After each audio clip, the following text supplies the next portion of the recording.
Today we are wrestling with the structure of water and hydrogen bonding. As you know, most things or organisms are mostly made of water. We are like 70 to 90% water. You guys see water every day in your daily life, and you may not even recognize its many properties that come from the structure of water. I have an image up here in the top right of a water droplet bouncing off the water.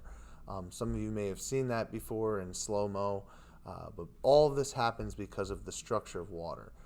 In this class, specifically in AP Bio, we will be looking at many different things or processes that water is involved in.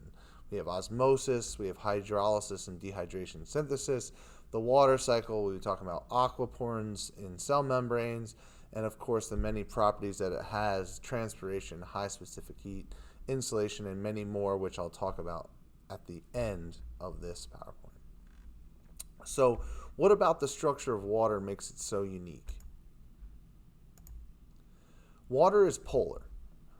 Water is polar because of electronegativity. If we look at electronegativity trends, many of the main elements in biology are very electronegative in terms of the rest of the elements in the periodic table. So if you look at the top right here, you'll see carbon, nitrogen, oxygen, sulfur, phosphorus, and hydrogen are all elements that we'll be dealing with that have high electronegativities.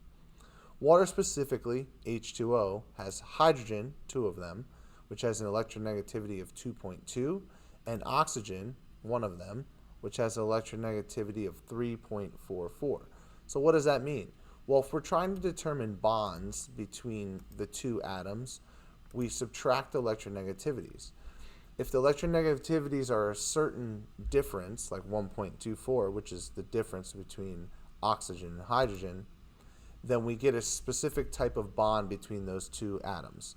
So in this case, water, or the bond between oxygen and hydrogen, falls into the polar covalent bond because it's between 0.4 and 1.8. But what does that mean in terms of how it acts? Polar covalent bonds are still covalent, but there is an imbalance of electrons. So what that means is one atom is pulling the electrons closer to its nucleus. So if you look at this diagram, this cloud around this water molecule, oxygen being the red, hydrogens being the white, the oxygen has more electrons traveling around its nucleus, and that's what shows in red here. The hydrogen atoms have less electrons traveling around its nucleus. All right, that's why it's blue down here. So what does that mean in terms of the charge surrounding those atoms? So water itself, because of these polar covalent bonds, has a partial negative charge on the top here where the oxygen is, and that's because more electrons are traveling around that nucleus. And down here you have the two hydrogens, and their electron is over by oxygen now and no longer by their one proton here. So they have a partial positive charge, and that creates this like magnet-like tendencies or properties of water. So in here we have hydrogen bonding. So now we have this partial charge. So we have a partial negative charge and we have a partial positive charge. Just like magnets, if we put the poles next to each other that are the same, they'll repel. So in this case, if I put all these water molecules facing each other and it's all the negative part, the oxygen side, where all the electrons are hanging out right now because oxygen is pulling those electrons closer to itself, then they will repel each other. The water is not going to hydrogen bond. And hydrogen bonding is responsible for a lot of the properties that we're going to see. So what about if we orient them in a way that we face the positives towards the negatives? Okay? Then we get hydrogen bonding. So just like facing opposite poles of a magnet towards each other, they stick together. Now they're not sharing electrons. This is not an exchange of electrons. The oxygen of this water molecule is not sharing with this hydrogen atom right here of this water molecule. They are attracted to each other because the opposites in charge. And it's only a partial charge. They're not ions, but they have a partial positive and a partial negative charge. And that's what that little symbol means there. Okay? And that makes them be attracted to each other. So they are orienting themselves facing each other. And that creates many of the properties we're going to see in biology. The two main properties that we see are cohesion and adhesion. Cohesion is when water's bonding with itself, whereas adhesion is where water's bonding with something else. Okay, and you've seen many of these before. So cohesion, and we're going to look at some pictures of them, but cohesion is when it's sticking to itself, it's being cohesive, and adhesion when it's sticking to something else, like an adhesive is a glue, it's sticking to glass, this is supposed to be a pane of glass, or this is the xylem of a plant, it sticks to the side of a xylem, which helps it climb up. Water sticks to itself is cohesion, or water sticks to something else or another substance is adhesion. So what does cohesion and adhesion lead to? It leads to a bunch of properties that you know. You've seen these. They happen. You're going to see them this year. So surface tension, when water gliders are on top of the water is not breaking its bonds with itself so that the water glider will fall in. Instead, the water is bonding with itself, which creates like this film at the top.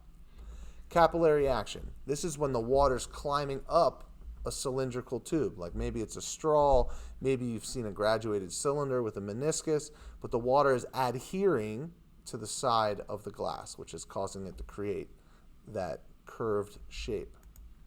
Transpiration. Transpiration is like plant sweating. But how does the water get from the ground all the way up to the leaves?